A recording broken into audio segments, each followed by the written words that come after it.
Alhamdulillahilladzi arsala rasulahu bil huda wa dinil haqq liyudhhira ad-dini kullih walau karihal musyrikun. Asyhadu an la ilaha illallah wahdahu la syarikalah wa asyhadu anna Muhammadan abduhu wa rasuluh. Allahumma salli wa sallim wa barik ala habibina Sayyidina Muhammad wa ala alihi wa sahbihi wa man tabi'ahum bi ihsanin ila yaumiddin. Amma ba'd. Ya ayyuhalladzina amanu ittaqullaha haqqa tuqatih wa la tamutunna illa wa antum muslimun. Qala Allah Ta'ala fil Qur'anil Karim, a'udzu billahi minasy syaithanir rajim. Yauma taral mu'minina wal mu'minati yas'a nuruhum bain aydihim wa bi aymanihim. Busyrakumul yauma jannatun tajri min tahtihal anhar khalidina fiha. Dzalikal fawzul azim. Al-ayah. Masyiral muslimin, jamaah Jumat yang dirahmati Allah. Pertama-tama marilah kita panjatkan puji syukur kepada Allah Subhanahu wa taala yang telah memberikan begitu banyak nikmat karunia-Nya kepada kita, terutama nikmat hidayah, nikmat iman, nikmat Islam, dan nikmat sehat serta waktu dan kesempatan untuk kita bisa bersama-sama beribadah, mewujudkan kewajiban kita sholat Jumat setiap hari Jumat. Masyiral muslimin rahimakumullah, sementara di luar sana masih banyak saudara-saudara kita yang tidak berkesempatan untuk melakukan sholat Jumat, baik karena sakit, dirawat, atau uzur yang lain, ataupun tanpa uzur karena belum tergerak hatinya untuk menunaikan kewajiban yang sebetulnya ini yang namanya wajib. Apabila dikerjakan mendapat pahala, dan apabila ditinggalkan mendapatkan siksa. Naudzubillah, tsumma naudzubillah. Masyarul muslimin rahimakumullah, tema khutbah kali ini adalah kebutuhan manusia terhadap cahaya, baik di saat hidup, apalagi di saat matinya kelak. Khatib ingin mengajak hadirin sekalian, nanti di rumah boleh buka surat ke-57, surat Al-Hadid, ayat 12 dan seterusnya, terutama 12 sampai 14, yang menggambarkan bagaimana tentang cahaya yang dimiliki oleh orang-orang beriman dan tidak dimiliki orang-orang munafik, apalagi orang-orang kafir. Dalam ayat 12 Allah berfirman seperti tadi disebutkan oleh khatib, yaitu hari ketika engkau melihat orang-orang beriman, laki-laki dan perempuan, betapa bersinar cahaya mereka di depan mereka dan di samping kanan mereka, sebagai berita gembira untukmu pada hari ini, yaitu surga yang mengalir di bawahnya sungai-sungai dan mereka kekal di dalamnya. Yang demikian itu adalah kemenangan yang besar. Ayat ini menggambarkan kepada kita bahwa orang-orang beriman laki-laki dan perempuan kelak pada hari kiamat, sebelum dimasukkan ke dalam surga, itu dia dibangkitkan dengan membawa cahaya. Cahaya di sebelah kanannya dan di hadapannya. Ini sebagai kabar gembira, ya, karena mereka akan dimasukkan ke dalam surga. Dan Allah katakan huwal fauzul azim, dzalika huwal fauzul azim. Itulah kesuksesan yang besar. Hadirin sekalian, kita perlu meredefinisikan kembali apa itu sukses. Sebab menurut Allah Subhanahu wa taala, sukses yang besar adalah ketika seseorang berhasil masuk surga, Jannatul Na'im. Itu definisi sukses menurut Al-Quran. Ayat itu dilanjutkan di ayat 13-nya. Pada hari ketika berkata orang-orang munafik, laki-laki dan perempuan, yauma yaqulul munafiquna wal munafiqat lil ladzina amanu. Orang munafik laki perempuan berkata kepada orang beriman, tunggulah kami ingin mengambil cahayamu. Unzuruna naqtabis min nurikum. Tunggulah. Jadi orang beriman berjalan duluan, orang munafik di belakangnya. Dia menyeru kepada orang beriman yang di depannya, tunggu kami, katanya. Kami ingin cahayamu. Karena mereka tidak punya cahaya. Biasanya orang beriman adalah orang yang sangat dermawan, murah hati, banyak memberi. Tapi pada saat itu, pada saat hari kiamat, sebelum manusia itu diputuskan masuk surga atau neraka, orang beriman menjadi orang yang pelit. Qila rji'u wara'akum faltamisu nura. Dikatakan kepada orang-orang munafik itu, kembali sana kamu, ke belakang, carilah sendiri cahaya untukmu. Jadi pada saat itu orang beriman tidak mau berbagi cahaya yang dia miliki. Para mufasir di dalam berdasarkan sebuah hadis mengatakan bahwa cahaya yang dimiliki orang beriman itu berbeda-beda tergantung kadar keimanannya dan amal solehnya. Ada yang cahayanya sangat mencorong, bisa terlihat dari jauh, menerangi seluruh kota. Ada juga yang redup, ada juga yang cahayanya hanya berkelip-kelip, ya, tergantung keimanannya. Tapi orang-orang munafik, orang-orang kafir tidak punya cahaya. Kemudian dipasang di antara mereka dinding pemisah yang berpintu, di sebelah dalam terdapat rahmat dan di luarnya terdapat azab. Jadi ketika orang munafik itu minta cahaya, kata orang beriman, balik sono kamu cari cahaya sendiri. Lalu dipasang dinding yang ada pintunya, ya. Di dalamnya, di arah orang beriman ada rahmat, di arah orang munafik ini ada azab. Kemudian orang-orang munafik memanggil orang-orang beriman. Nah, hadirin sekalian, kita cermati di sini. Ini adalah inti khutbah kita kali ini. Ya. Yunadunahum alam nakum ma'akum. Orang-orang munafik itu memanggil orang-orang beriman. Bukankah kami dulu bersama-sama kamu? Bukankah kita bareng-bareng? Sholatnya bareng-bareng satu shaf, hajinya wukufnya bareng-bareng satu tenda, ya, makannya bareng-bareng di kantin yang sama, ikut kajian bareng-bareng misalkan, ya. Tetapi ya, qalu bala, kata orang beriman, betul kita bareng-bareng. Walakinnakum fatangtum anfusakum.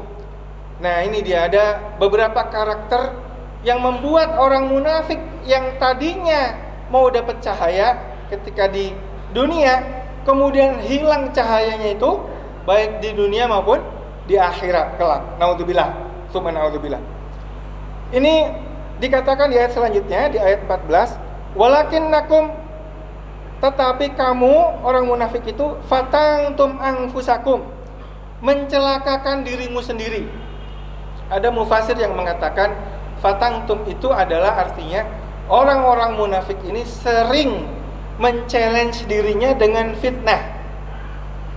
Jadi sering menjatuhkan dirinya dalam kondisi syubhat.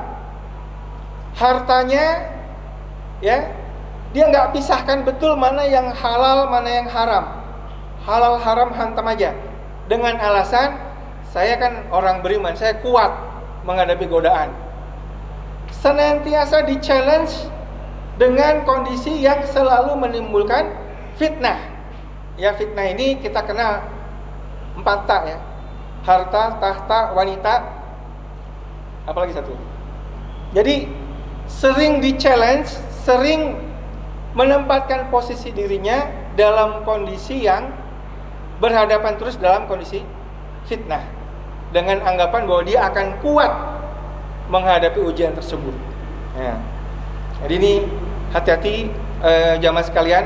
Khotib mengingatkan kepada diri khotib sendiri, hendaklah dalam setiap aktivitas kita jangan sekali-kali kita kepedean bahwa kita akan bisa melewati syubhat-syubhat, fitnah-fitnah itu tanpa menghindarinya dengan sekuat tenaga.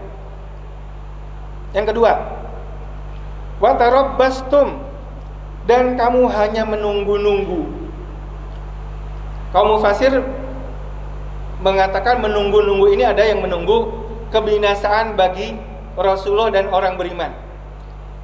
Jadi betul orang munafik itu sholatnya bareng-bareng, tapi keberpihakannya tidak bersama Allah, Rasulnya, dan orang beriman. Justru dia ingin mencelakakan orang beriman. Gitu ya. Tapi ada tafsir lain, menunggu-nunggu itu adalah tidak bersegera meraih hidayah, meraih ampunan Allah. Padahal terhadap urusan akhirat, perintah Allah adalah fafirru ilallah, berlarilah menuju Allah. Ya, berlari.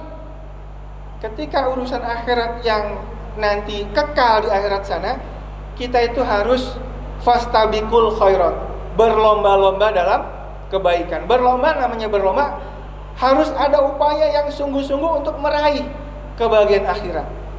Nah, orang munafik ini senangnya nunggu-nunggu. Kok udah mampu, belum berangkat haji, saya nunggu panggilan dari Allah. Mungkin sering dengar nih, ya. Saya tidak mencap yang ngomong begini munafik, ya, tapi hati-hati. Orang yang menunggu-nunggu datangnya hidayah, padahal hidayah itu harus dia kejar, harus dia jemput. Fafirru ilallah, bersegeralah kepada Allah, ya, bersegeralah kepada ampunan Allah. Nah, ini orang munafik senangannya menunggu-nunggu. Wartabtum, dan kamu meragukan janji Allah.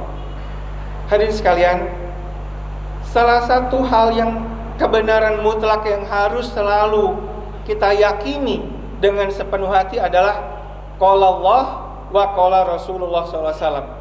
Apa kata Allah dalam Al-Quran, itu sebagai orang beriman harus kita yakini itu benar, pasti benar. Apa yang dikatakan Rasulullah SAW dalam hadis yang sahih, kita tahu sahihnya, itu pasti benarnya.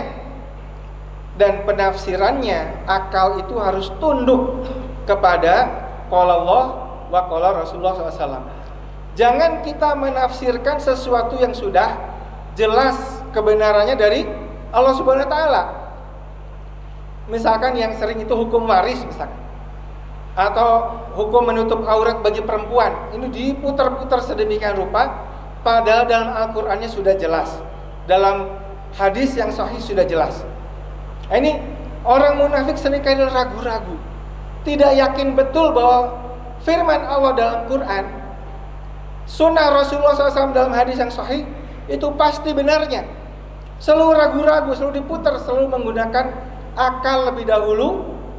Mana yang masuk akalnya itu dia percayai, mana yang di luar nalarnya, di luar akalnya dia tidak mau percaya.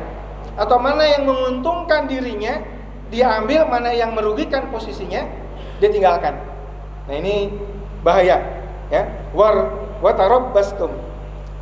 Wartabtum, ya. Dan kamu meragukan janji Allah. Dan kemudian wagharratkumul amaniyu, dan ditipu oleh angan-angan kosong. Hadirin sekalian, salah satu sifat orang munafik yang membuat cahayanya hilang adalah juga kebanyakan berangan-angan kosong. Kalaulah begini, kalaulah begitu, saya bisa begini kalau begini, kalau begitu. Jadi hidup di angan-angannya.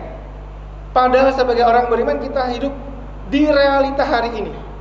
Rasulullah SAW bersabda, sungguh orang yang pagi itu bangun dalam kondisi sehat, ada makanan yang bisa dimakan untuk hari itu, ya, itu sungguh orang yang berbahagia. Orang beriman itu realistis hidupnya, tidak dihantui masa lalu, dan tidak juga ketakutan oleh masa depan yang belum pasti.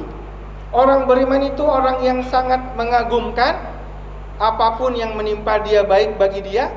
Ketika dia diberi musibah dia sabar, ketika dia diberi nikmat dia bersyukur. Dan hanya orang beriman yang mampu seperti itu.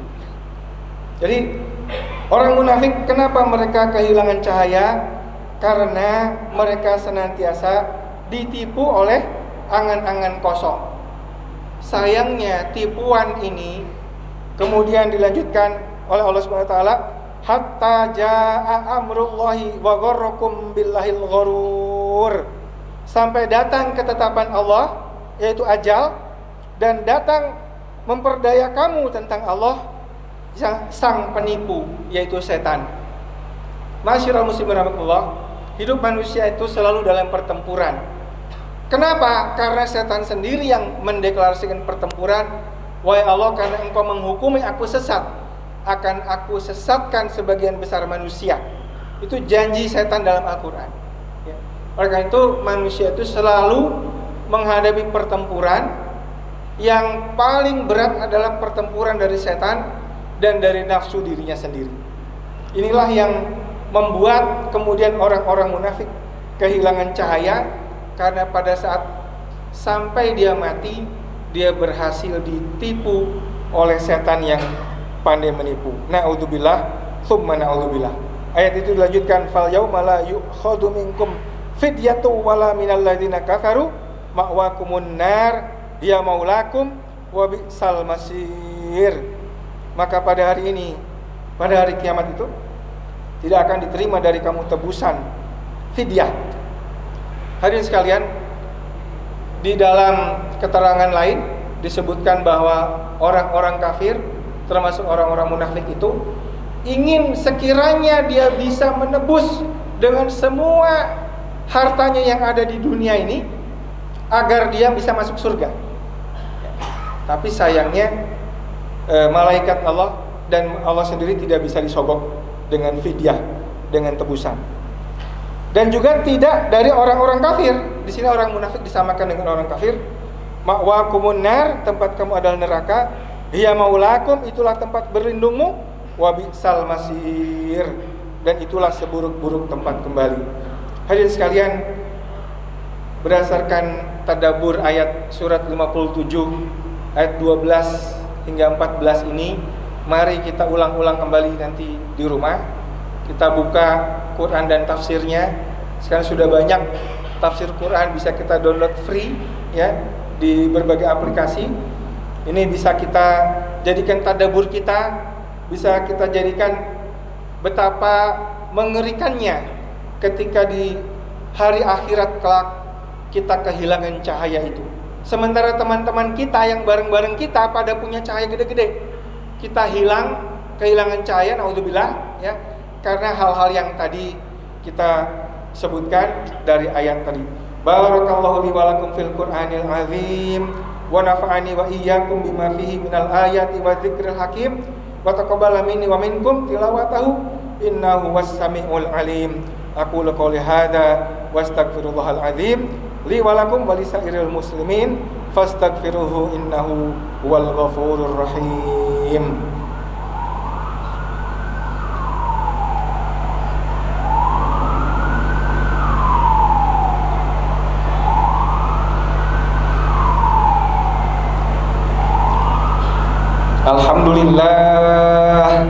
Alhamdulillahilladzi hadana li hadza wa ma kunna linahtadiya laula an hadanallah wa asyhadu an la ilaha illallah wahdahu la syarikalah wa asyhadu anna Muhammadan abduhu wa rasuluh sallallahu wasallam wa baraka alaihi wa ala alihi wa ashabihi wa tabi'in wa man tabi'ahum bi ihsanin ila yaumiddin. Amma ba'd, fattaqullaha ayyuhal mu'minun la'allakum tuflihun. Masyiral muslimin rahimakumullah, marilah kita menjaga diri kita dari menjadi orang munafik. Tanda-tanda munafik itu dalam hadis sahih ada 3. Apabila dia berkata, dia dusta. Apabila dia berjanji, diingkari. Apabila diberi amanah, dia khianat. 3 hal ini apabila terdapat pada diri seseorang, dia bisa dikategorikan oleh Allah sebagai orang munafik. Ini tidak lantas kemudian kita menghakimi orang-orang dekat kita, munafik lo, nggak gitu ya. Bukan gitu konsepnya. Tetapi ini untuk introspeksi diri kita. Jangan sampai kita suka bohong, suka melanggar janji, dan suka menyia-nyiakan amanah ketika kita diberi amanah. Misalnya diberi amanah kepemimpinan. Setiap kita adalah pemimpin, baik bagi diri kita, istri maupun anak-anak kita atau adik-adik kita adalah pemimpin. Apalagi pemimpin di berbagai level yang lebih tinggi. Apalagi pemimpin RT, RW, kecamatan dan seterusnya. Apalagi pemimpin sebuah negara. Jadi jangan khianati amanah yang diberikan kepada kita, karena naudzubillah kita mengira kita masih ada dalam barisan orang beriman, tapi naudzubillah oleh Allah sudah di-delete dalam barisan orang beriman dan dihilangkan cahayanya, lalu dikelompokkan ke dalam orang munafik. Naudzubillah, tsumma naudzubillah. Karena di zaman Rasulullah SAW pada saat beliau hidup, ketika beliau wafat, ada satu sahabat Hudzaifah Ibnul Yaman yang oleh Rasulullah dikasih tahu orang munafik itu ini gitu. Tapi sampai wafatnya dia tidak buka rahasia orang munafik itu siapa saja. Apa hikmahnya? Agar diberi kesempatan orang yang munafik itu bertaubat sebelum wafatnya. Jadi memang ini bukan untuk menunjuk orang munafik bukan begitu, tetapi untuk introspeksi bagi setiap kita. Jangan sampai tadi dialognya orang munafik bilang sama orang-orang beriman, bagi cahayamu dong. Bukankah kita dulu bareng-bareng sholat Jumat bersebelahan, wukufnya di Arafah bareng-bareng, di Mina tendanya kita barengan, di lesehan di tenda, ya di Arafah bareng-bareng, tawaf sa'inya bareng-bareng. Kok sekarang kamu banyak cahaya, saya nggak punya cahaya? Naudzubillah, tsumma naudzubillah. Ini introspeksi buat kita semua, masyaallah muslimin rahimakumullah, terutama buat khotib yang ngomong ini, supaya Allah jaga keimanan kita. Dan terakhir sebagai penutup, mungkin kita bisa mengulang-ulang lagunya Tombo Ati itu. Bagaimana kita merawat keimanan kita? Pertama dengan maca Quran lan maknani, baca Quran dan terjemahannya. Quran itu adalah hidayah, petunjuk bagi manusia semuanya. Betapa banyak orang-orang mu'alaf yang tadinya sekedar baca terjemahannya aja loh, nggak baca ayat Qurannya. Terjemahannya baca, dia sanggup untuk kemudian membuat hidayah itu datang. Jadi maca Quran lan maknani, jangan sekedar baca Quran untuk khatam-khatam aja, walaupun itu bagus ya, tetapi akan lebih bagus lagi bermakna untuk memelihara keimanan kita ketika kita baca dengan maknanya ya. Kemudian berkumpul dengan orang-orang soleh. Ini penting Bapak Ibu sekalian, jamaah Jumat Rahimullah. Berkumpul dengan orang soleh ini membuat kita senantiasa bisa tawasau bil haq, tawasau bis sabr, saling mengingatkan akan kebenaran dan kesabaran. Kemudian qiyamul lail, puasa dan zikir malam yang panjang. Inilah saya kira upaya-upaya kita untuk memelihara keimanan kita, supaya mudah-mudahan kita dipelihara oleh Allah Subhanahu wa taala dan tidak kehilangan cahaya di hari akhirat kelak seperti orang-orang munafik. Innallaha wa malaikatahu yusholluna 'alan nabi ya ayyuhalladzina amanu shallu 'alaihi wa sallimu taslima. Allahumma shalli 'ala sayyidina wa habibina wa syafi'ina Muhammad ibni Abdillah wa 'ala alihi wa ashabihi wa man tabi'ahum bi ihsanin ila yaumiddin.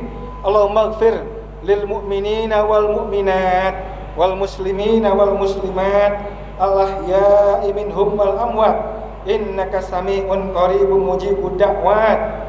Ibadallah, innallaha ya'muru bil 'adl wal ihsan wa ita'i dzil qurba wa yanha 'anil fahsya wal munkar wal baghi ya'idzukum la'allakum tadhakkarun. Fadhkurullahal azim yadhkurkum washkuru ala ni'amihi yazidkum wa la dzikrullahi akbar wallahu ya'lamu ma tasna'un. Aqimis shalah.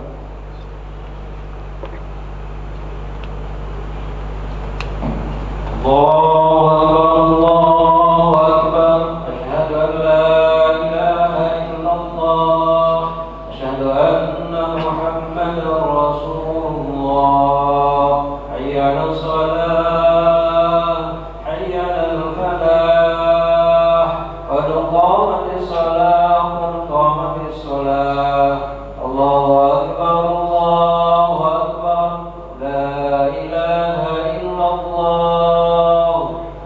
La ilaha illallah Muhammadur Rasulullah sallallahu alaihi wasallam. Sallu wa sallimu fa inna tasbih rasul dan